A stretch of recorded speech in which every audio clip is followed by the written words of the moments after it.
All right. Hello, everyone. My name is Andrea Nicolau. Welcome to chapter F4.9 walkthrough. This one talks about exploring lag defects in time series. So we'll start with a chapter overview, then we'll go a little bit into theory, important concepts for this chapter, and then dive into the code. If you want to access these slides, there's a short link here. It's bit.ly/slides_F49. And I'll add that to the chat as well.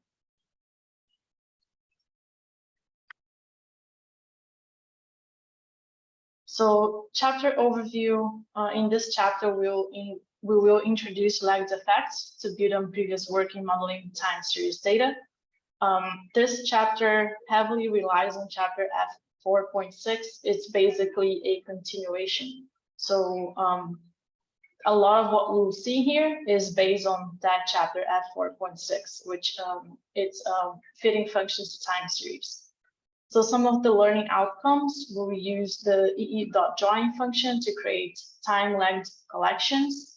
We'll calculate autocovariance and autocorrelation. We'll calculate cross-covariance and cross-correlation.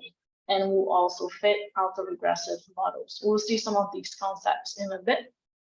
And then this chapter assumes you know how to import images and image collections, filter and visualize everything that you've seen in section F1, all the chapters under F1.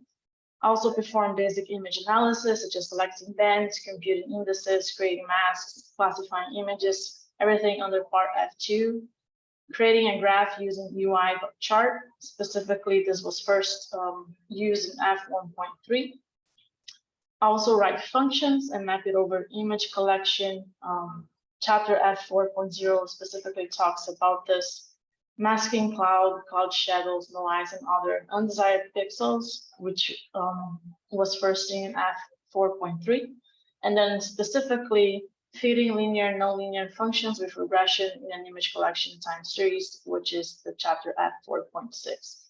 So this chapter F4.9 is basically a continuation of chapter F4.6. So let's go a little bit into the theory. What are lagged effects? So in chapter F4.6, we saw that while fitting functions to time series allows us to account for seasonality in models, sometimes the impact of a seasonal event does not impact your dependent variable until the next month or the next year, or even multiple years later. One example is we have a figure here of coconuts. Coconuts usually take 18 to 24 months to develop from flower to the harvestable size. So heavy rains during the flower development stage can severely reduce the number of coconuts that can be harvested months later. So this can have significant economic impacts in your crop. So these patterns where events in one time period impact our variable of interest in later time periods are important to be able to include in our model, so we can predict if you're going to have a good harvest, for example. So being able to integrate these lagged effects into time series models allows us to address many important questions. Here are two examples of recent research. One of them, they estimated model stream flow by taking into account previous stream flow, rainfall, and soil moisture, and this helped predict and mitigate impact of drought and flood events made more likely by climate change. Another example is decreased rainfall was associated with increases in livestock disease outbreaks 1 year later in India. So understanding these lagged effects and modeling them are important for many different applications. So we'll see a lot of these concepts, two of them being autocovariance and autocorrelation. So first, let's step back into covariance and correlation. Covariance is defined as the variance of two variables. So here in this example, here in this equation, we have x and y as the two different variables. So covariance is just being calculated by this equation. We need to take the mean of each variable and then divide it by the number of observations we have. And then correlation is associated with covariance. We just add the standard deviation here in the bottom. So we have a correlation between the two variables. So correlation is defined as how much increase or decrease in one variable causes the other variable to increase or decrease, or vice versa. So one example is, if you have more experience, usually your salary increases. We will see more remote sensing examples as well. So autocovariance, when we add this prefix at the beginning, we are talking about itself, right? So autocovariance is defined as the covariance between the present value, so x at time period t, with the previous value, so x in time period t minus 1. And also like in subsequent t periods as well, so it's the same. We define covariance also as the variance between value xt with xt minus 2 and so on. Here we'll see denoted by this character here, and then the mean will not change if it's a stationary time series. We saw about stationary time series in F4.6. So autocovariance is defined as covariance between same variable with different values. So in a time series, we'll have xt minus k, in which the k can be called lag. So it's the number of times observations we have in the time series. So here is just, we'll have autocovariance 1, 2, and until k, depending on how many of time periods we have in our time series.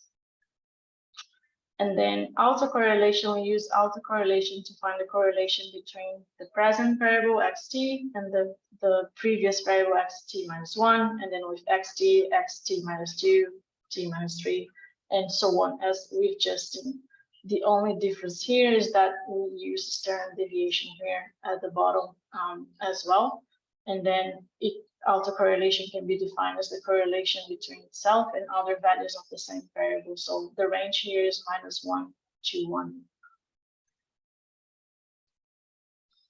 Cross-variance and cross-correlation. So similar concept, but instead of looking to the same variable at different time stamps, here we're associating two different variables. So for example, precipitation and DVI. So cross covariance is analogous to autocovariance, except instead of measuring a correspondence between a variable and itself at a lag, it measures the correspondence between a variable and a covariate at a lag.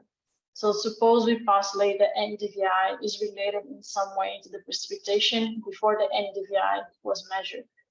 We can estimate the strength of this relationship in every pixel using covariance and correlation. So how much is precipitation impacting the value you see in NDVI at a later date? We can calculate how these two variables are correlated. And one last concept that we'll see in this chapter is autoregressive model. So suppose that pixel values at time t depend in some way on previous pixel value. So we actually saw that there's a strong correlation between the pixel values at different time periods. So autoregressive models are time series models that use observations from previous time steps as inputs to a regression equation to predict the value at the next time step. So we saw regression, how to fit functions into time series at F4.6. So here we're assuming that we actually have correlation between a pixel value at time t and then a pixel value at another time, at a lag time. So we can fit a function to this model and then start predicting the next value since they are correlated. So here, this P here is different from the one we saw. So the P character here refers to autocorrelation. Here we are talking about pixel at time t, and then we have here a model, right? We saw this equation chapter F4.6. So if values, so pixel values in t minus 1, t minus 2, t minus 3 actually are correlated with pixel in time t, we can fit this function to the time series and start predicting future values, or also pixels that are masked due to issues like cloud cover. So these are the main concepts we'll be working on this chapter. If you haven't added the book repository into your Earth Engine account, you can do so by clicking on this link. If it doesn't show up at first, you can click the refresh button because it will surely show up for you. You can always find help for functions in the documentation of Google Earth Engine, both in their website and also in the code editor. Use the question mark button on Google Earth Engine. There are also many user guides and community guides available. And also always use Google Stack Exchange when you have a question, because someone else might have already asked us that question and have an answer available for you.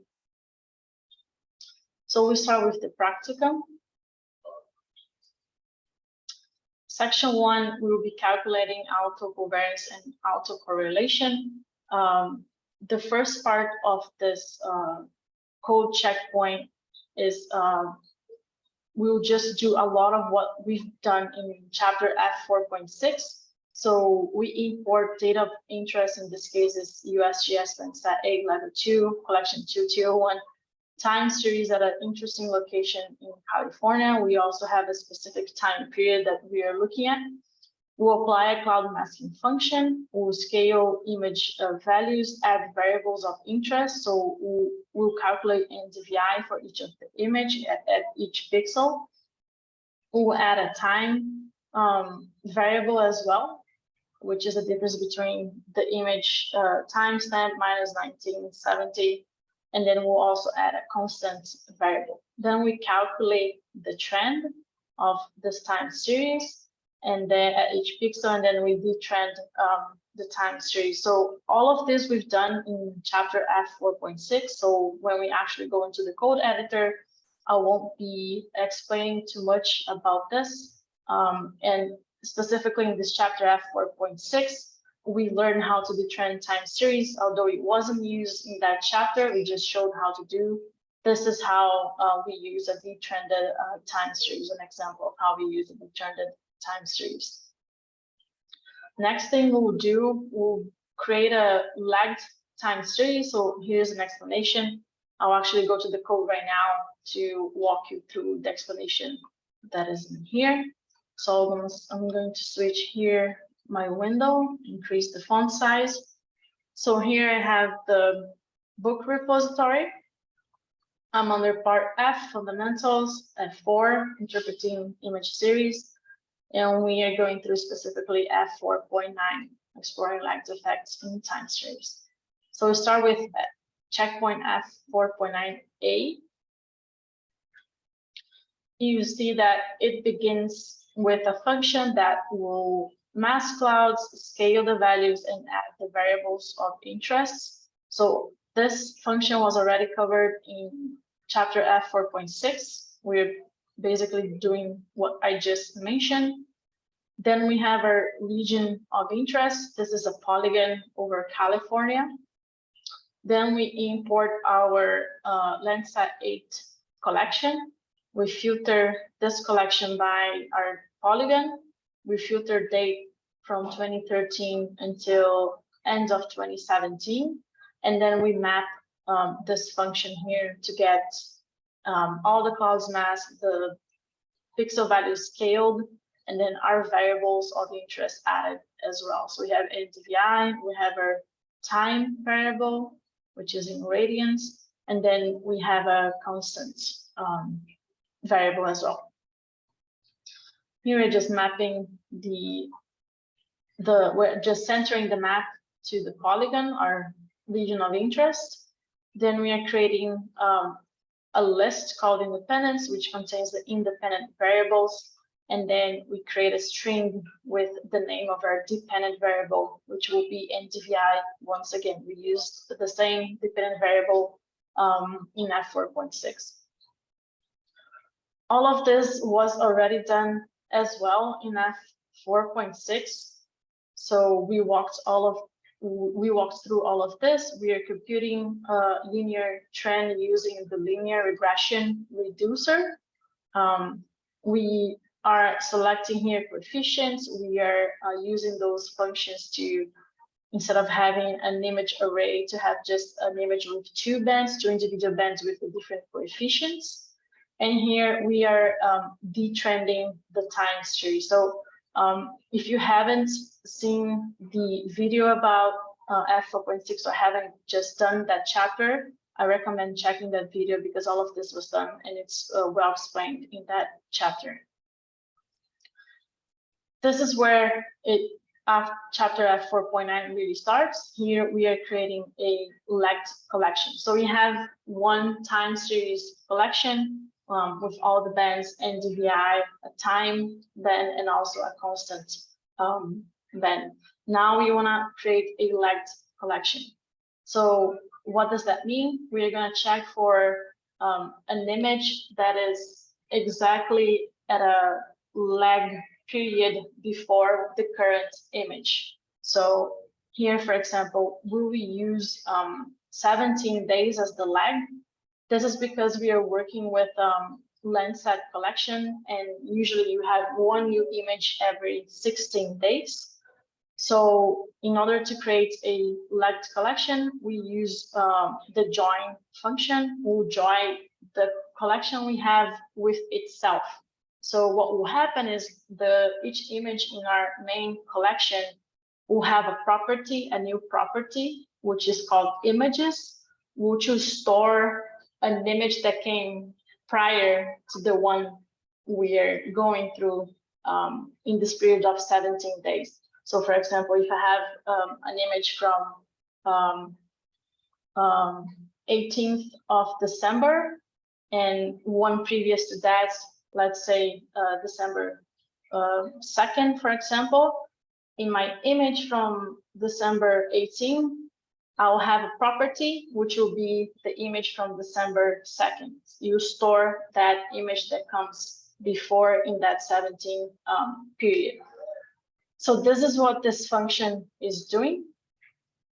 Here, the arguments are left collection, right collection, which will be, in our case, the same collection, and then lag days, which will later define as 17.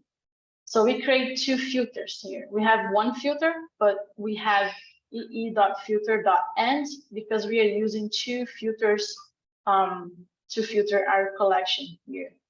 So one of them is the max difference. We want to filter an image that comes 17 days before this image, this I image, let's say, image in time period I or T.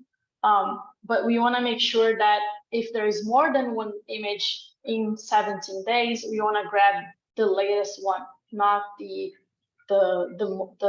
most recent one, the one closer to the I or the T image.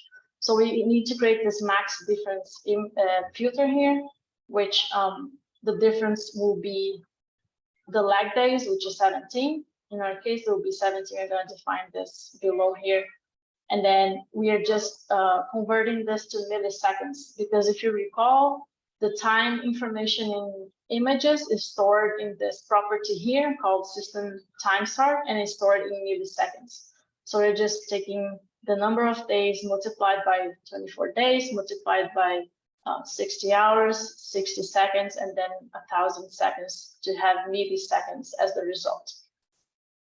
And then left field will be the same because we are checking for the timestamp, so system time start property. So this will check for the max difference, the image which has the max difference of the image in time t, and then all the other images.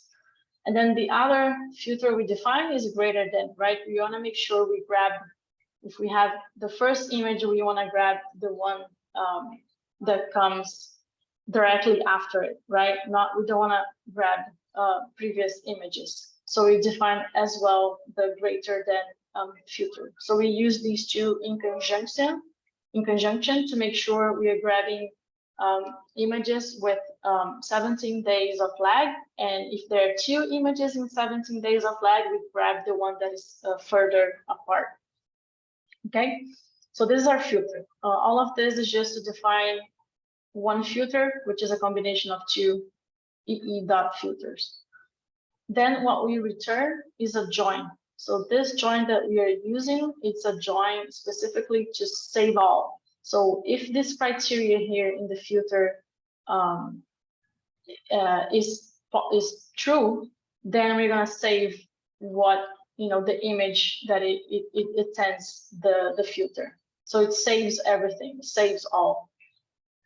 In this case, although it's called save all, we are making sure that it only saves one image, because we are like limiting the filter to have the max difference here.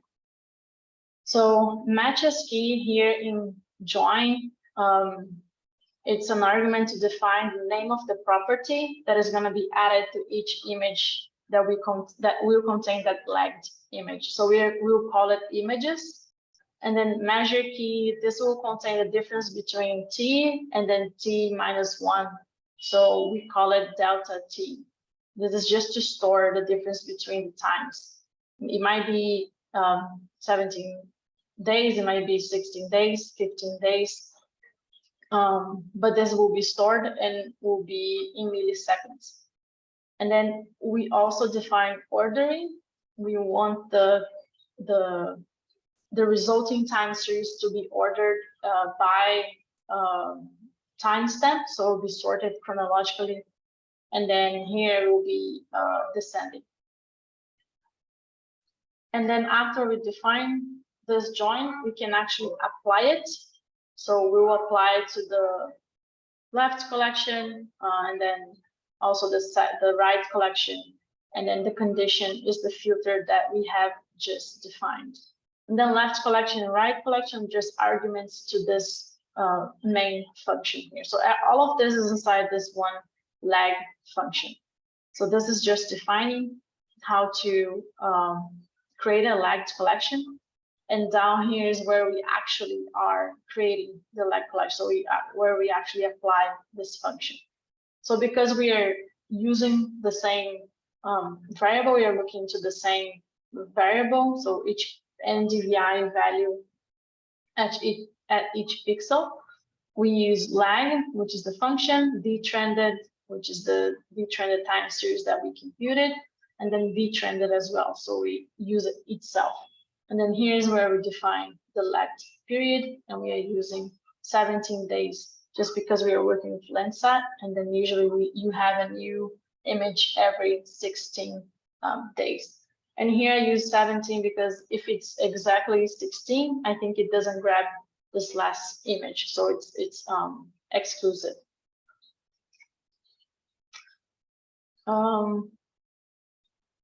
I'll go back quickly here. So this is just the explanation of what I just mentioned.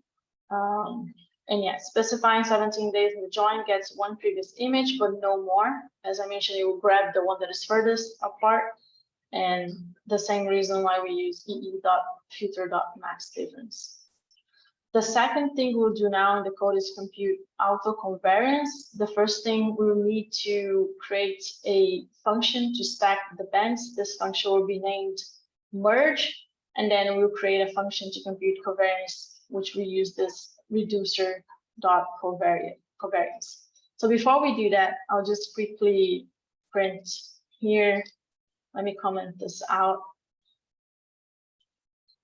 So it's easier to understand everything that I have explained. Oops, not this one. I'll print the, I'm already one step ahead, pardon me.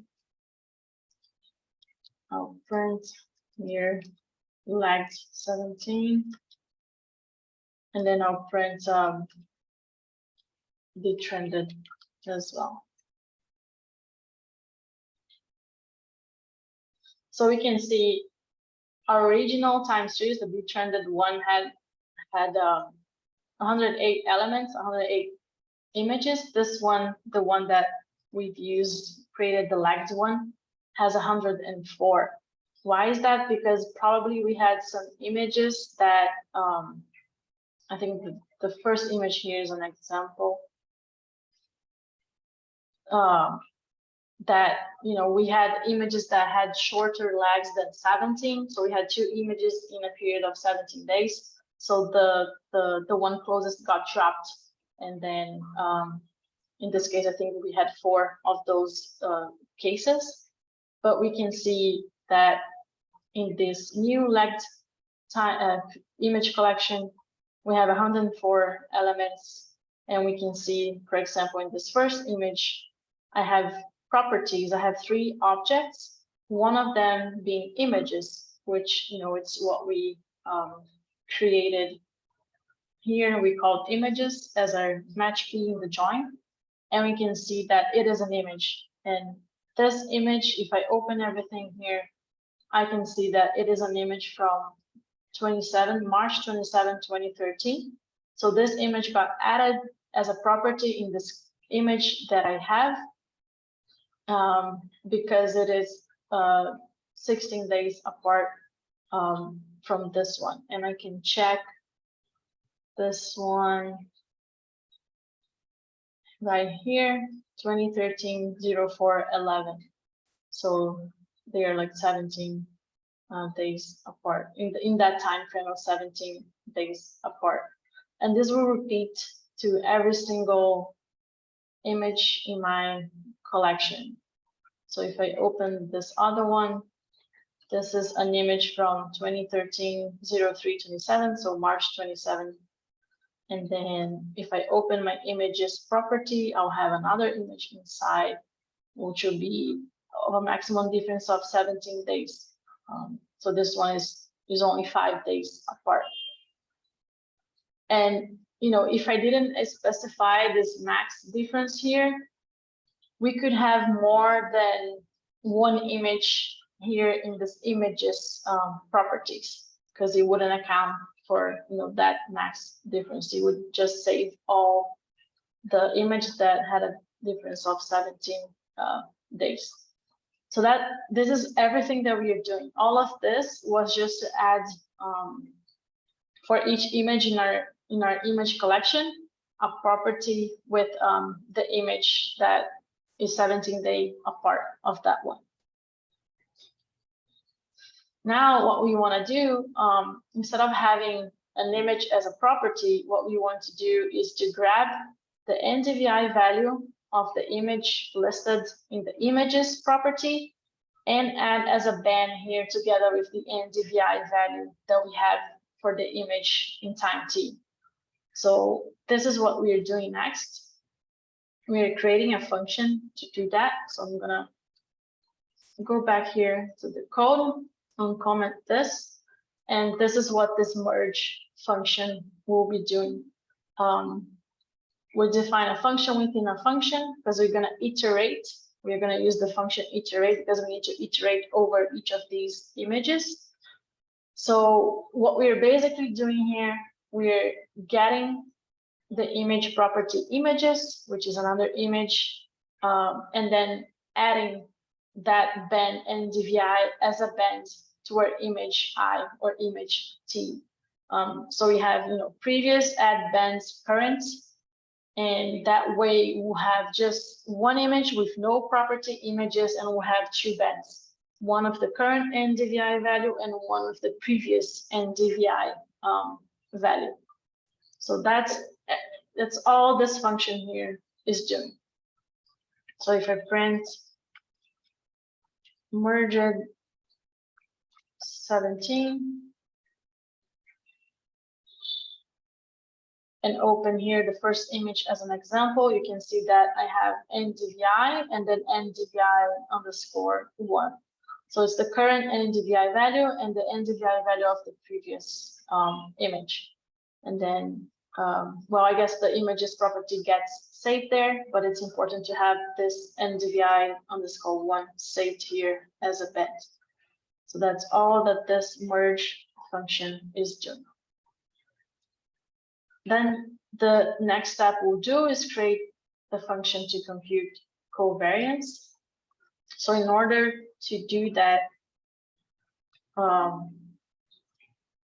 we also create a function where we use our merge collection. We'll define the band of question with the band that we are interested, and then the lag band. So it would be NDVI and then NDVI_1. and then we select these bands, and then what we need to do is we need to convert the image to an array in order to calculate the covariance between these two variables. I think in F4.6, if you recall, we did the opposite. We had an array image, and then we converted to just an image. This time we are doing the opposite. So we have an image with two bands, and then we are converting to one image with a two-dimension image where we have, it's one band, but it contains two values. And then we use the reducer, EE.reducer covariance to calculate the covariance between NDVI and NDVI_1 at each pixel. Here, this is it's a scale factor just to make the computation faster. So we use this to not run into memory errors. And then before we apply this function, what we do here, the lag band will be NDVI, but we'll have this suffix _1. So here we're just grabbing that EE.string NDVI that we defined up here, dependent variable. So it's a string NDVI, and we are just concatenating that suffix of _1. So here's where we actually apply this covariance function to calculate the covariance for a time series. So we use our merged collection, which has the two bands. The band is the dependent band, is the current value, and then lag band is the previous NDVI value. And then here just flipping to the ROI. I'm gonna add this layer to the map so you all can see what this looks like.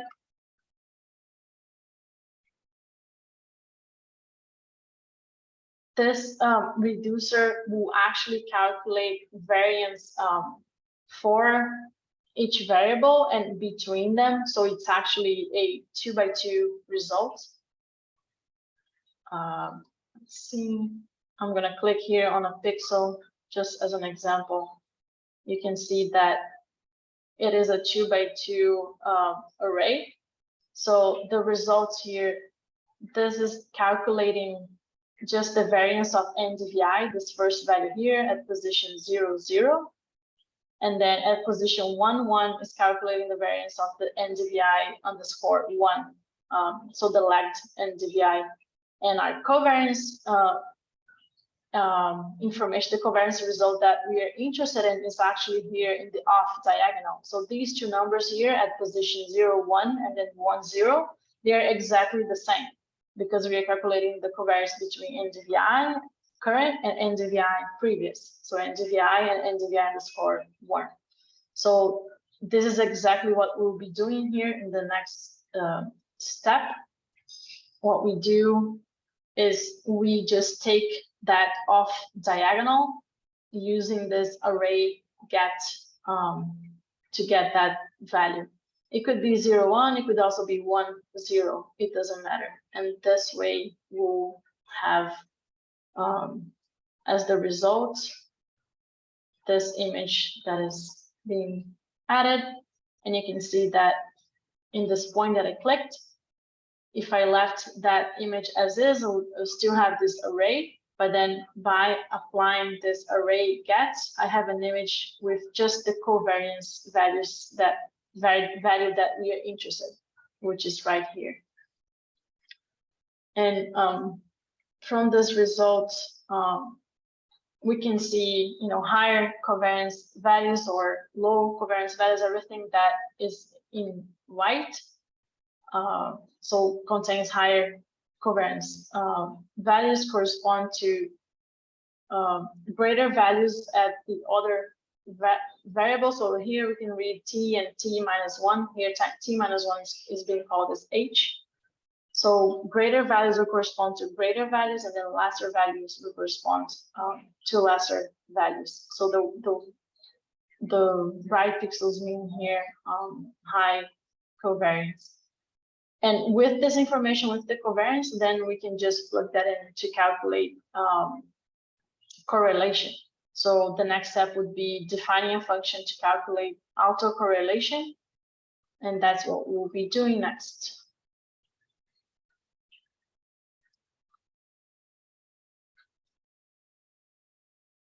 Here we can leverage this covariance that we had just calculated to actually define a function to calculate correlation. Because if you recall from the equations from the slides, we can just plug in that covariance to calculate correlation.